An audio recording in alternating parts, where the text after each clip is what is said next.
What if I told you that in just 5 to 7 years, you could go from owning 0 investment properties to owning 5? Now, it sounds impossible, right? But it's not. And in this episode of the Property Academy podcast, you're going to learn how real investors have done it, how much you need to earn to make it happen, and the key lessons you can use to start your own journey. Now, Andrew, why are we talking about buying 5 properties today? Why is that the magic number? Well, because we had a case study Sunday recently with a guy called Alex from, I can't remember where he's from, Nelson? Whakatane. I like that you're like Nelson. I'm like Nelson. Different part of the country. And he manages a McDonald's there, manages a whole bunch of people, listens to the podcast. And when we were off air, he said, hey, how come you guys suddenly say at the start of your podcast, we help you go from 0 to 5 properties?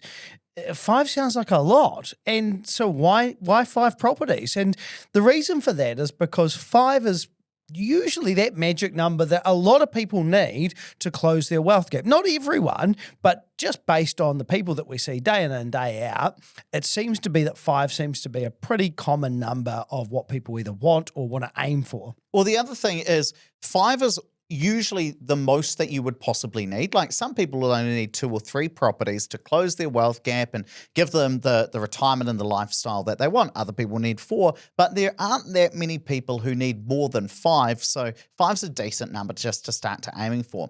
Now, if you are going to buy 5 properties in 5 to 7 years, you are going to need some pretty serious income, because you need income so that the bank is going to approve your mortgage so you can actually go out and buy those houses.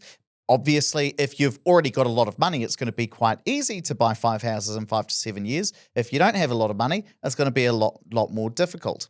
But I've got 3 examples for you, and I've built a financial model which kind of forecasts how many properties a different couple might be able to buy. And we've got 3 examples that I want to take you through today. So someone who can do it really quick, someone who could do it in 5 to 7 years, and somebody who probably wouldn't be able to make that happen in that time frame. And what that'll let you guys do who are watching and listening is kind of compare yourself to these people and these examples and just see what's possible for you. But Andrew, let's go through example number 1. What sort of scenario do you want to walk through? Yeah, okay, let's start with someone that maybe is able to do something quite quickly. So they're fairly wealthy in terms of high income, good equity. Let's say their owner-occupied property's got $1.8 million in terms of value. And let's say the mortgage is about $600,000, so about, a fairly good chunk of equity, but also usable equity. Income for these people, I'm going to say really high. Now, I'll tell you how much later on, but let's work on a really strong disposable income. Now, if you're buying cheaper properties, you probably could go, you could probably get to 5 properties within kind of a 3-year period based on our number crunching. And the reason for that is really simple. You've got a whole lot of equity and you've got a whole lot of income, so therefore the bank's going to allow you to buy properties in pretty quick succession. And if I model it out, it looks like, right away, this couple, and we'll tell you the exact income in a second, but probably could spend up to about $2.7 million on investment properties straight away, because they've got strong income, add in the rental income on top of that, and they've got about $1.2 million worth of equity within their own home already, which means they could go out and buy a lot of properties very, very quickly, especially if they're targeting within that range of kind of $500,000 to $600,000. So let's say that they bought 2 properties in the first year. Okay, that's cool. So they've spent 1.2 million or about 1.1 mil of that initial amount that they could spend. The next year, they could actually still borrow quite a lot of money, just under $2 million now. And so then they go out and they buy another 2 properties. And in the 3rd year, they've got more than enough to buy that 3rd one. Or that 5th one rather. So 5 properties within 3 years, based on my spreadsheet scenario, looks relatively achievable for these people because they've got boatloads of equity and boatloads of income. And just for anyone watching Ed's graph on YouTube, what you'd notice is that $3 million chunk that's potentially available, whilst you take out $1 million the first year, there's still quite a bit left over in the second year. You might be thinking, how come it seems that there's more available than I would have expected by the time I take out $1 million? The reason for that is now you've got multiple properties going up in value potentially and multiple income streams. So your ability to borrow does increase year on year as well. Now, if we talk about the income for this particular person, I did say it was a really, really healthy income. Like, this is a serious income. The household income here we've used is $350,000. Now, we've broken that down into someone earning $150,000 and someone earning $200,000. But again, it could be that one person is working and earning $350,000 and the other's at home. But not many people are going to fit into this camp where you've got really good equity and really, really good income. But this is just an example of someone that could achieve those 5 properties in a very quick period of time. And look, if you want to know how fast that you could realistically get into 5 properties, probably the easiest way to do it is to jump in and create your free Opus Plus account. You can jump in and use the same model that I'm walking through here, and it'll give you a timeline based on your actual income and your actual properties with how many you might be able to purchase. So that way you can figure out, well, what does the number look like for you as well? Now, Andrew, buying this many properties this quickly, does anybody actually do this? Yeah, I mean, we had on Case Study Sunday, we had Tamati and Liana. They were a Kiwi couple, and they decided that, well, they wanted to increase their income and they wanted to keep investing in property. So they actually ended up moving to Perth together, and they turned their Auckland home into a rental property. They bought a property in Christchurch. They've got another property, another investment property due to settle I think in the next few months, and currently they're saving a 4th deposit. Now, this is all in the space of a couple of years. They're on track to have 4 properties pretty quickly, and they'll probably have 5 within that 5 to 7 year time frame. Now, don't get me wrong. These people aren't doing it without sacrifice. They've uplifted their life. They're probably working pretty high-pressure jobs at the moment. I think they were in the military or armed services. They originally were in armed services over here in New Zealand, and then they decided to move into Perth, and he's doing fly-in, fly-out, I believe on an oil rig over there, taking on as many overtime shifts as he possibly can so he can get that extra income to save up those deposits for those next properties. Yeah, and they've been working with one of our financial advisors, Kathy, as well. So they've kind of made a whole lot of sacrifices and made some really smart decisions so they can achieve this goal. That's not going to be for everyone, and it doesn't have to be for everyone. I just want to give you some examples, though, of how maybe someone couldn't achieve what these people have, but then they've gone and changed their life so that they can. Okay, so now I want to take you through an example of a couple who probably can invest, but most likely won't be able to do the 5 properties within 5 to 7 years. And so these people have a bit more of an average income. And if I walk you through the situation, let's say they've got an $800,000 property with a $500,000 mortgage. And if I model out like, okay, how many properties might they be able to buy?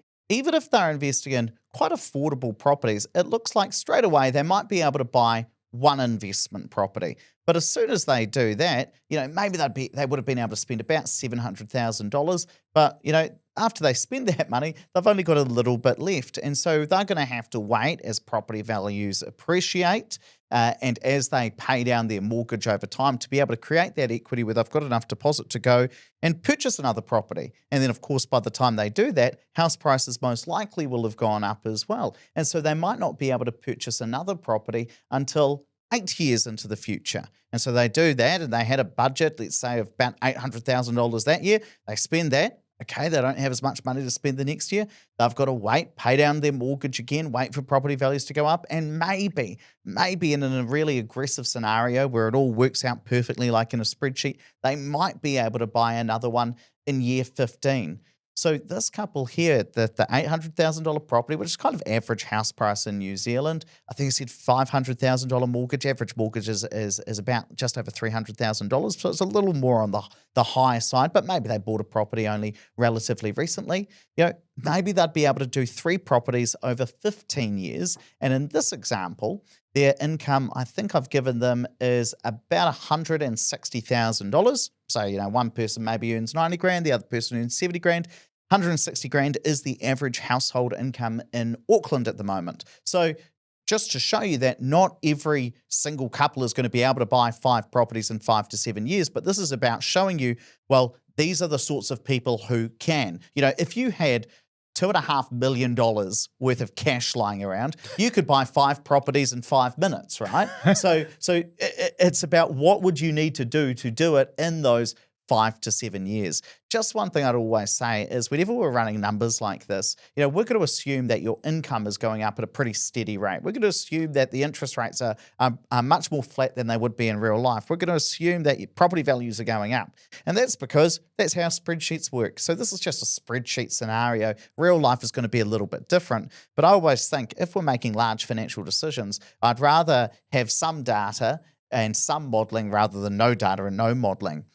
But if we think about how a couple like this, say $800,000 property, $600,000 or $500,000 mortgage rather, how would a couple like that with no cash actually go about buying rental properties? Yeah, this is how most people invest. They invest using equity rather than cash. So we often call that the no cash needed method. So it's where you buy a property with 100% debt, but you can't get 100% debt against a rental property. So you can borrow against the rental property, but you can also unlock some of the equity that's in your existing property. So that could be your home or it could be a rental property if you've got enough equity in your rental property. So you go to the bank, you borrow some money against your house, then you buy a rental property and you borrow some money against the rental property. Now, once you've done that, generally speaking, particularly if you've maxed yourself out, you've got to wait for some time for the market to go up, which is why this is a much slower purchase date than the previous example, because we've exhausted all of our usable equity. We've gone and bought a rental property. We have to wait for the rental property to go up over time and our owner-occupied property to go up over time, and then we can go and repeat that process again and again. Yeah, and I think what a lot of people don't realize when they're first starting out investing is they don't realize that you can borrow the deposit to buy an investment property. You just borrow against it against your own house. Now, in this case, I also want to say we're not talking about cash flow here, right? We're just talking about could you potentially purchase the property. If you want to look at cash flow, you can also do that in Opus Plus. But right here, we're answering the question, would the bank or could the bank say yes? Are we the right ballpark?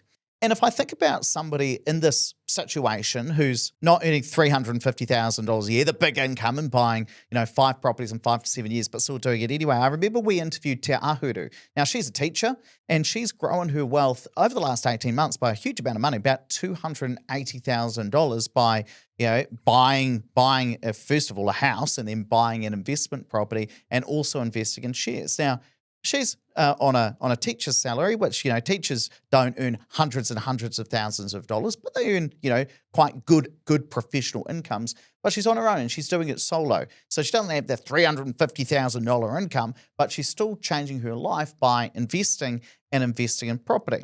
Now, in that case, her goal might not be to buy 5 properties in 5 to 7 years at all. So that's not necessarily the benchmark of success. But she's giving it a proper go and changing her life through investing. And I remember she told me that she just started by putting $250 a week in shares and has grown that into something much, much more. So far, we've seen someone who can buy 5 houses in 3 years. We've seen somebody who can buy 3 houses in 15 years. So what would somebody have to buy 5 houses in 5 to 7 years? So they're going to have good equity and they're going to have good income to be able to do it in quite a quick period of time. And again, like this episode isn't about saying everyone needs to go out and do it all at once and you don't need to be patient and you're a loser if you can't do this. What we're just doing is giving you some numbers around. If that's what you want to do, this is what your situation might be. So in this scenario, we've used an owner-occupied house with $900,000 and a mortgage of $400,000. And in terms of stepping out those properties, what would the purchases look like? So over the next 3 years, you could buy a property a year, then you have to sit tight for a year, and then in year 5, you could buy another one, and then the last one you can buy in exactly that 7th year. And so it would be looking at properties, again, on the more affordable side, $500,000 to $600,000, targeting that. And actually, those might not necessarily be the right properties for you. I mean, some types of more expensive property can be a better investment. But in this case, having a $900,000 house with a $400,000 mortgage and having pretty strong incomes of about $260,000 as a household, that probably would get you to those 5 houses in 5 to 7 years in our spreadsheet scenario. I think one of the things, certainly with investors that I work with who are young and ambitious, where they get frustrated and where they lose sight of the big picture is they worry about what they can afford today. And so they might look at it and go, I can only buy a property worth $700,000 today, and that's going to max me out. I just I feel like what's the point in trying if I'm not going to achieve the goal of getting 5 properties like I want to? And I think every time that I bought a property when I was starting building my portfolio, I'd max myself out, and then I'd wait and I'd max myself out again. I'd wait and I'd max myself out again. And then the LVR restrictions came in and I couldn't do a thing for a wee while. It's okay to do this over time, and you should just do it over time. And you do get the benefit of dollar cost averaging that way as well. So look at it as a big picture rather than get too caught up on what you can do today and where your limitations are. And even though to buy, 5 houses in 5 to 7 years, you need some pretty high income in this scenario. It doesn't necessarily mean that property is only for people who work white collar jobs. I remember I interviewed another investor, David, on the show. Now, he owned a restaurant in Christchurch, and when he came on, he said to us, look, I'm just a working guy. Me and my wife own a restaurant. We get up in the morning really, really early. We go to the restaurant. We work all day. We work 6 days a week and come home late at night.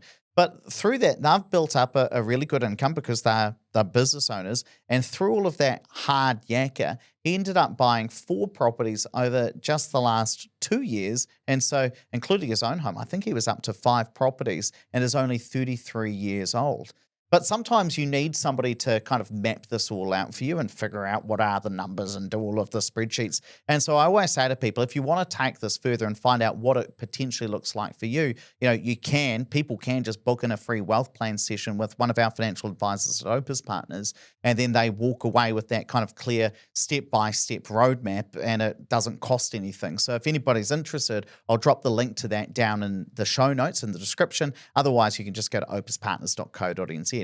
But within all of this, what's kind of the main thing that people have to remember? So again, I think the key thing is not everyone needs 5 properties, first of all, and you might not do it in 5 to 7 years. You might have 10 properties over 20 years. You might have 1 property over the next 3 years. It's kind of what's right for you. But also, if you do have an ambitious goal, just remember it takes time. And you buy a property today, you buy an investment property today, you probably borrow 100%. Then you have to wait for the equity to go up. And you have to wait for the rent to go up and your income to go up. And then maybe in a few years you buy the next one. And it sometimes can become easier as time goes on. But think about the big picture. Don't focus on where your limitations are today and then immediately think that, well, I'm never going to be able to achieve this goal.